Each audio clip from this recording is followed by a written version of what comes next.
Thank you, Nico. As you said, the morality of attention. Okay. You're having a conversation with somebody you love. They're telling you something important, and then you feel it. Your phone buzzes in your pocket. It's only for a second, but in that moment, your attention splits, and they can feel it. You're stuck in traffic. The car in front of you isn't moving. But do you see a person in that car? Perhaps having the worst day of their life? Perhaps trying to get to the delivery room to have a baby? Or do you see an obstacle? Something to honk at, to flip off?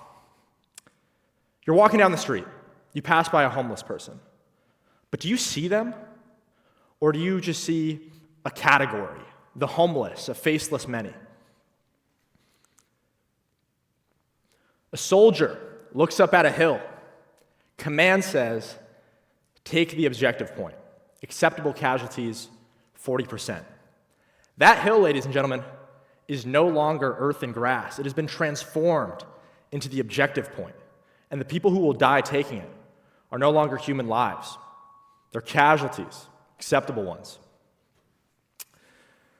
Now, while much has been made of our collective attention span shrinking, that does very little to actually cover the depth and complexity of attention. And yes, while this example may seem extreme, it's actually not. In fact, back in 1973, researchers Darley and Batson showed that this happens to all of us. They took a group of seminary students, people studying to become priests, and told them, a group of them, that they were running late for a talk that they had to give across campus. Along the way, each student passed by a man in a doorway, grabbing at his chest, presumably in the midst of a heart attack. Of the group that was told that they were in a rush, only 10% stopped to help the man. Of those that were not in a rush, 63% stopped to help. But what should really stop you dead in your tracks is the fact that they weren't just going to give any talk. They were going to deliver a sermon on the parable of the Good Samaritan. And yet, echoing that parable, they stepped right over a man in need. Now, they weren't bad people, of course not. However, their attention had been captured by a task. And because of that, anything that got in the way of that task became an obstacle, including the man in need. You see, attention isn't just some metric that tells us how long I can study for before I get the urge to check my phone. It's much, much deeper than that. It actually goes to the very root of how I exist within the world. In the words of Oxford neuroscientist Ian McGilchrist, the world we attend to is the world that we inhabit. So those examples that I mentioned are not just merely failures of focus. They actually constitute entirely different ways of existing in the world. This means that there is an inherent valuation process within the structure of attention. Because to attend to something is to grant it reality and significance. And to withhold your attention is to deny those things. We are constantly choosing what is important and what gets to matter. And you might be thinking at this point, well, I can't attend to everything at once. I can't give everybody equal attention. And that's exactly the point. You can't. If you could, none of this would matter. I wouldn't be up here giving this talk. But you're finite. You have to choose. Every moment of attention is simultaneously a moment of inattention. When I look here, I can't look there. When I focus on you, Randy, everybody else in the audience gets obscured to my periphery. All right? And again, you might be thinking that attention is some sort of neutral process. But because we're constantly choosing what gets to matter, what we value, and even in extreme cases, what constitutes a meaningful human life, it is a moral action. Attention is a moral action. All right? So this raises a difficult question. What happens when we can no longer control what we attend to? Because we don't just lose our ability to focus. We lose our ability to act in the world as moral agents. So, with that said, today I want to do three things. First, I want to explain how attention works and propose a mechanism for how it works, because it's still not very well understood in the field of neuroscientists. So there are competing theories, but I want to propose a very strong suggestion for how that mechanism works. Second, I want to give my diagnosis as to what I think the problem is with attention and where we've gone wrong.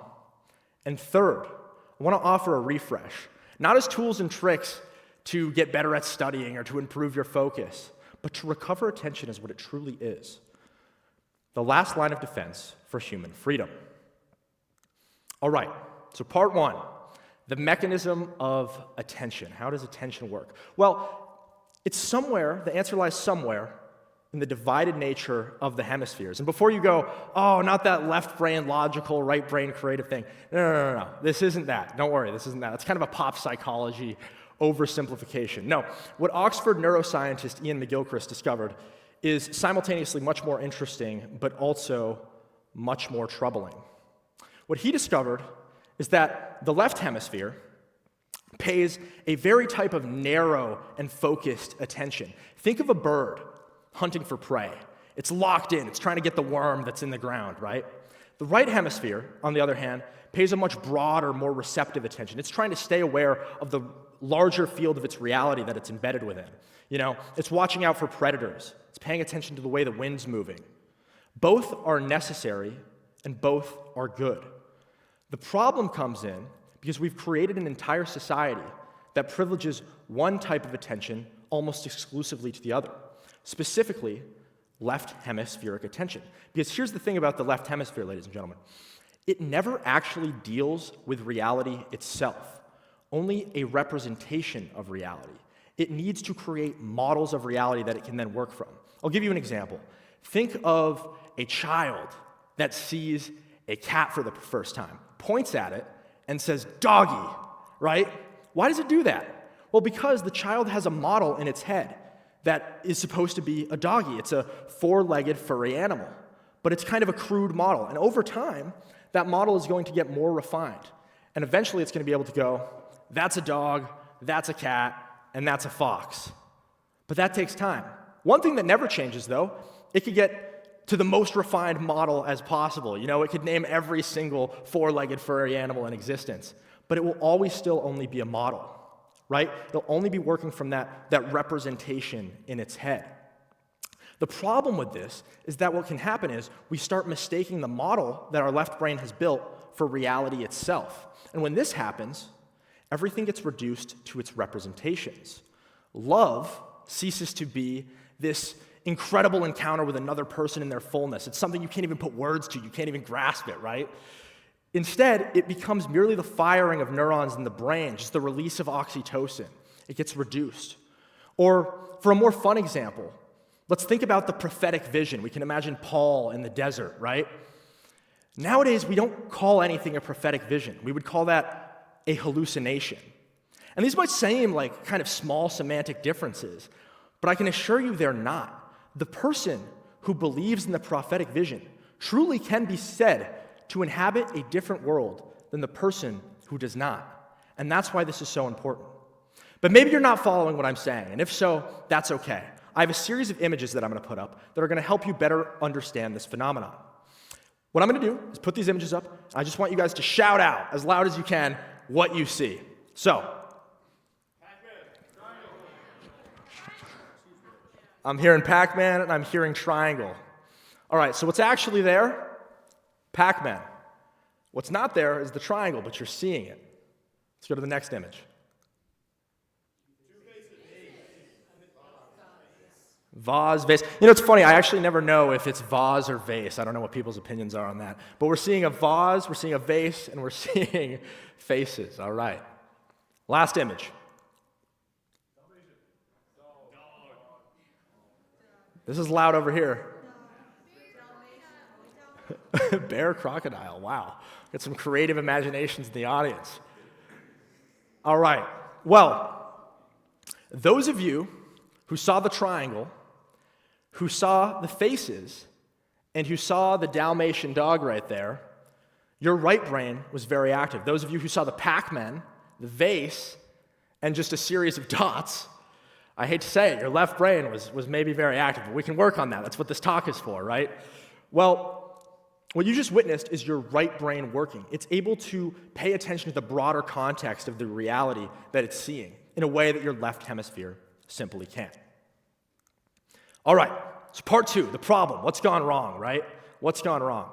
Well, as we've discussed, our brain has 2 ways of attending to the world, the left hemisphere and the right hemisphere. Both are good, both are necessary, but what's happened is we've built a civilization that only preferences one to the other. And I mean, we can think about how this works out in day-to-day life. Let's think about the way we handle political conversations today and how we deal with ambiguity. We've gotten to a point where anything that doesn't fit into a neat left hemisphere model of reality, a neat category, just becomes a place of argumentation. We're so quick to name call now. We're so quick to just throw people into categories, especially if we don't understand their opinion. We'd much rather point a finger at them and pin them to the wall and say, oh, you're in this party, you're in that party. And it's just caused this absolute breakdown in our political discourse. Or how about a more fun example? How about hiking? It's my dad making it look easy on Mount Katahdin, having a good time. Hiking is something that used to be this experience with nature, this experience with the sublime. You'd go out and just have an amazing time, right? You'd be blown away. Well, now it's not really that. In fact, it's more become a proving ground for biometrics. We can think about our VO2 max. We can think about our calories burned. We can think about our steps that we've taken, elevation gain, all of these things, right? When we track it all on our Whoop or our Garmin, then we post it on Strava as if that wasn't enough. Then we go home and go to bed early for a recovery score, of course. And, it's funny because the science actually shows that this is not good for us. When we attach extrinsic meters to things that we once enjoyed internally, over time, we stop having internal motivation to do these things and start just caring about the Strava results. I can speak from, personal opinion here. As Nico said, I did an Ironman, and I must say, after a while, I stopped feeling motivation to train from within, but it really became, well, I got to post on Strava. Oh, well, I'm going to have an awesome Instagram post when I cross the finish line, right? And that's what it became. Don't just take my word for it, though. This is actually backed up by a study from McGill on GPS users. What they found is that people who are habitual GPS users show a marked decrease in their brain's ability to create and maintain mental maps. And I mean, it makes sense because you're not actually attending to reality itself. You're just following a blue line on a screen. You're following a representation of reality, not the thing itself. And therefore, your brain quietly atrophies while that's going on. I mean, we can think about it in the way think of a bodybuilder who starts taking steroids or something like that. His body then stops producing testosterone naturally because it's getting it from an external source. That's what we're doing when we use GPS or things like it. But look, here's the thing. The roots of this problem, the roots of our attentional issues, they go back much further than Strava and using the GPS. They actually go back to the very beginning of the scientific revolution and the French philosopher René Descartes. He famously said, "I think, therefore I am." And with this, what essentially he did is he split the world in two. He's saying, there's an I, there's a subject in here that looks out at a world of objects of which it can kind of break down, manipulate, and understand. The I is here, the object is there, right? And the problem with this, is that it starts to get to a point where anything that isn't within my own domain is seen as manipulable, as an object. It's how you get to a point where you see a homeless person as a category rather than their own person.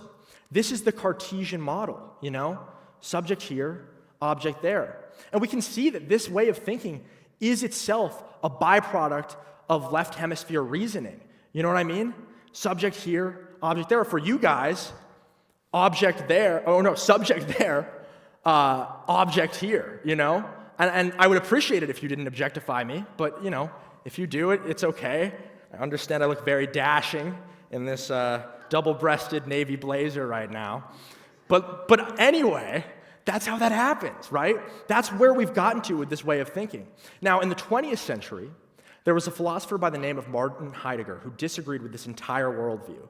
He said, on the other hand, we are always already in the world. What did he mean by this? He basically meant that we are not a subject. We're not a detached observer. We're not on some perch looking at reality. We're actually embedded within reality. We're part and parcel of it. The way I like to think about this is the analogy of the hammer.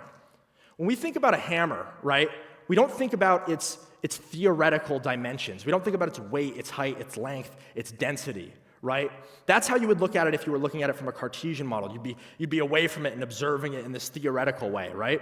No, we don't think about it like that at all. We think about the hammer in terms of what it can do. When we see a hammer, we see the whole context of the hammer. We see nails, right? We see carpentry and woodworking, and we see construction. The hammer points to an entire world outside of itself, right? The Greeks have a word for this as well. That word is aletheia. It means unconcealment. It's different than this theoretical way of knowing truth because it's about letting reality come to you. It's about stripping back your presuppositions and just letting reality appear as what it is without trying to manipulate it. Because again, the left hemisphere, it has to put things into categories. It has to make these neat kind of, ways of understanding the world. And if you just step back and you stop trying to put things into a system of thinking or into this hyper-logical sphere, things will appear to you that you never saw before, right? And that is what the Greek word aletheia essentially means. All right, so part 3, the refresh. We've got 2 ways of attention, and we've now discovered why one is bad, why one is not, right? But how do we recover our attention? If we are thinking in this Cartesian way all the time, we are thinking in this utilitarian way when we go through the world, how do we recover that, right? So I've got a series of steps on how I think we might be able to do that. First, we need to create stillness, not as a way of being more productive, but as a moral space. When you're still, when you're silent, it allows the right hemisphere to actually start working. The left hemisphere hates silence. It wants things to be productive. And so, if you're in a situation where you feel like you're being unproductive, that's actually a good sign that you're doing something good for your right hemisphere, unless you're scrolling Reels or TikTok or something like that, in which case you're not. But in all other circumstances, you're doing a good thing. Go to your morning commute without listening to a podcast in the car. Walk to class without listening to music. Some of my roommates are here. They know that when I'm cooking in the kitchen, I am constantly listening to podcasts, so I'm guilty of this too. But cut that out and allow yourself to just become receptive to the world around you and pay a different type of attention, right? Next, replace irony with sincerity. This is very difficult for us to do these days. David Foster Wallace said that we're suffering from a kind of toxic irony. It's essentially when, everything is a joke. We're keeping things at arm's distance. That's what irony allows us to do, We can have a national tragedy. We can have a shooting, and within 5 minutes, it's been turned into a meme. That's the type of life we're leading now in the modern day, where everything is a joke and nothing is serious. Sincerity is terrifying because it closes that distance, between us and reality. We're not holding things at the distance of humor, right? We're becoming much more intimate with them, and that's scary, but it's the only way back to truth. Next, we got to seek what resists consumption. As I've said, the left hemisphere is constantly trying to extract something from the world. It sees nature as a resource. It sees other people as what they can do for us. You know what I mean? We see other people and we think, what can they do for us? We have to not do that. We have to find a way to look at the world without trying to extract something from it. Sit with a piece of art, not as a means of entertainment, but as a means of trying to get an encounter with something much more real than that. You can sit with a piece of art like this stock image here, and just try to get anything you can out of it, right? And that's really what we need to do. We need to take that approach to reality. And if we can't do that, it's going to be much more difficult for us to have this refresh. Next, we have to attend to others without reduction. As I've said, the left brain is always trying to instrumentalize what other people can do for us. It's always trying to get a sense of how they fit into our story. How else can we explain the phenomenon of being a main character? You can say, oh, I'm having a main character moment. You know what I mean? This is a very popular thing nowadays that people do. You're seeing the world as just a bunch of people in your story. And again, it's easy enough to do that because we never have an experience of being anyone else. But if we want to reset our attention, we can't be doing that. It doesn't work. Finally, this is the most important point. The French philosopher Simone Weil said that attention taken to its highest degree is the same thing as prayer. What did she mean by that? She meant that when you attend to someone without reduction, without seeing what they can do for you, without seeing how they fit into your story, instead, letting them be irreducible, letting them be something you can't fully understand, you are, in a sense, loving them. You're committing an act of love. That's what we've lost. The problem is, we've thought attention this whole time is just about focus, but it's fundamentally not. Attention is a moral act. It is the foundation of love itself. It is the final front line against human freedom. You need to hold that line, because if you can't decide what you attend to, what matters to you, what you value, then you are not free. You're simply attending to a world of abstractions, to a world of mental models. But if you can recover right attention, if you can start paying loving, receptive attention to the people around you and the world around you, you can recover everything. Attention really is a moral act. And if you do find a way to recover these things, you can recover the world, you recover meaning, you recover the sacred, and you recover your humanity. Thank you.